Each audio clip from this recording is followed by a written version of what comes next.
Hello students, आज अपन करने जा रहे हैं हॉल इफेक्ट का एक न्यूमेरिकल कुछ इस तरीके से है कि एक एन टाइप सेमीकंडक्टर का जिक्र है यहाँ पे। उसमें 100 वोल्ट पर मीटर इलेक्ट्रिक फील्ड अप्लाई है और उसका हॉल कोफिशिएंट आपको गिवन है। साथ ही साथ आपको मोबिलिटी भी गिवन है। तो स्टूडेंट्स देखिए, इस प्रॉब्लम को सॉल्व करने के लिए कुछ आपको 12th क्लास का बेसिक फंडामेंटल्स क्लियर होना चाहिए। वो फंडामेंटल्स ये है कि जो मोबिलिटी होती है वो होती है drift velocity per unit field. ये है डेफिनेशन मोबिलिटी की। साथ ही साथ जब अपन Ohm's law for microscopic region, जो कि होता है J equals to sigma E, उसका डेरिवेशन पढ़ते हैं 12th में, तो एक टर्म आता है J equals to N E V. मतलब ये एक रिलेशन है करेंट डेंसिटी और ड्रिफ्ट वेलोसिटी के बीच में। यहां से आप v इक्वल्स टू लिख सकते हैं J बाय एन ए।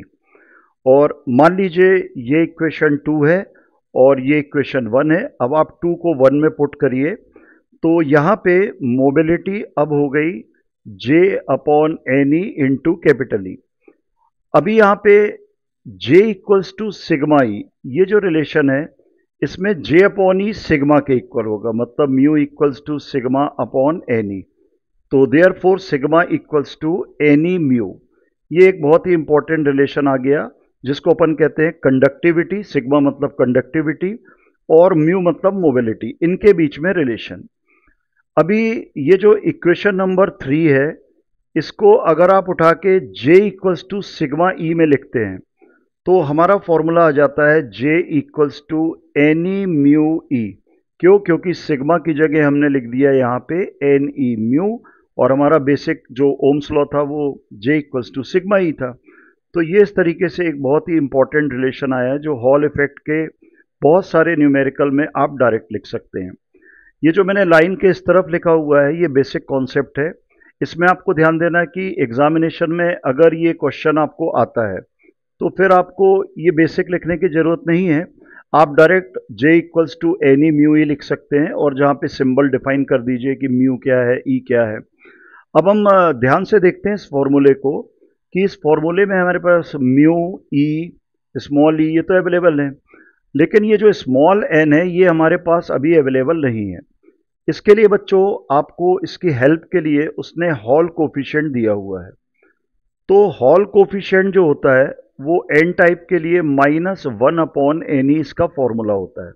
इसको अगर हम रीअरेंज करते हैं तो n equals to -1 upon R H E आ जाता है। अब यहाँ पे हम वैल्यू रख दें माइनस, हॉल कोफिशिएंट भी माइनस है, -0.0125।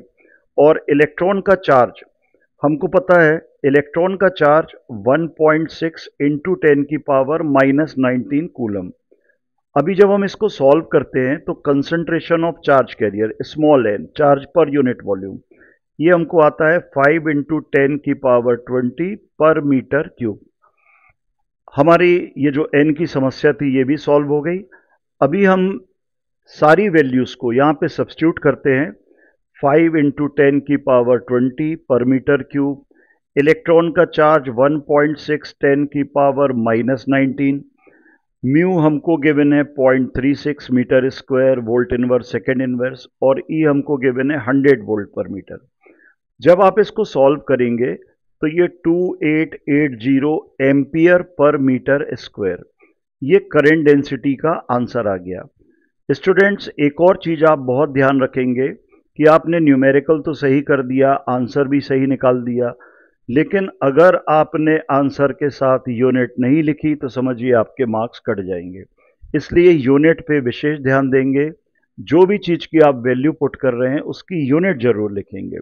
तो ये था हॉल इफेक्ट पे एक आधारित न्यूमेरिकल। इस तरह के और न्यूमेरिकल्स को देखने के लिए आप मेरा चैनल सब्सक्राइब करिए, उसे लाइक करिए, शेयर करिए। Thank you.